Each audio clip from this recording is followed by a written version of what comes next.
Good morning, everybody. It is I, Miss Molly, and I'm sitting here enjoying the sunrise on my boat, the Medium ship.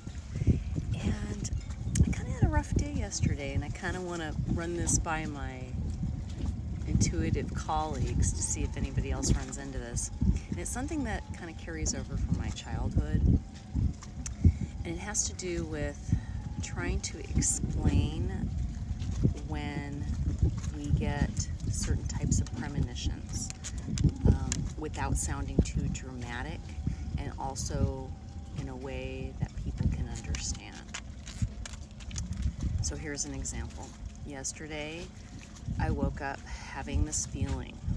And when I say feeling, I mean an emotion, not just a feeling like, oh, something's going to happen, although that's part of it. I woke up with the emotion of grieving.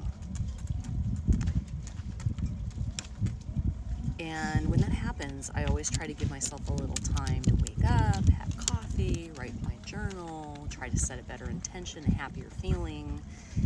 And I did all those things yesterday.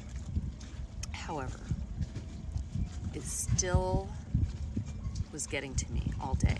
So if you can imagine, you just got news that somebody passed away, for example, how that feels. That's what I feel. Not the news, not the dread that's going to happen, but the actual feeling that I already have the knowledge that something's happened. And it comes across as a depressive or anxious or angry episode to people around me sometimes, because I'm trying to keep to myself because I don't want to share the energy. It's hard to talk about it, to explain it to somebody. They feel like it's more of a sense of worry. That's just a side note. It's more of that I feel the emotion and I can't get rid of it. Just like when somebody passes and you grieve, you can't control that emotion, right away. And so when that happens, it reminds me of being a kid and when I used to get a lot of psychic input and try to talk about it or explain it. And I was mentally ill, or it was my imagination, or I was being dramatic, or I was oversensitive, or whatever terminology was assigned to that type of discussion. And so as an adult, I've learned to persevere by not discussing it.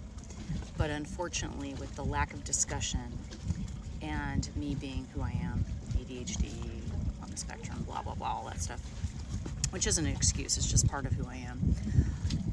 I think it comes across to the outside world as I said before, depressive, angry, confrontational, anxious, all those things. And they probably are part of that. As is with grieving, is a melee of emotions, right? So if you're dealing with this, if you're an intuitive, and I know there's people that have dealt with this, how do you pull yourself out of that? I don't have an answer yet as to who it is or why I'm feeling that way. And I know it's real because it's always proven to be, within a couple of days I get a phone call or a message or find out somebody passed or something happened that I really didn't want to know about in the first place, right? And I kind of made the comment like, yeah, it's just part of the curse. And my husband said, well, it's a curse if you want it to be. I don't want it to be a curse. I mean, I feel very blessed that I'm able to do this work, that I'm able to communicate with spirit, communicate with energies, help people. That's really what I'm here for. But with any job, of course, there's perks and there's things you wish you didn't have with the job, and this is part of the job. So I wouldn't really call it a curse, but certainly one of the occupational hazards of being an intuitive, probably the best way of saying it. So I was just feeling a little lonely today, a little alone.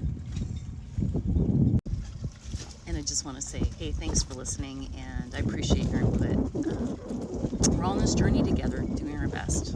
And sometimes we just need a little help. Nothing wrong with asking for help. Love you all.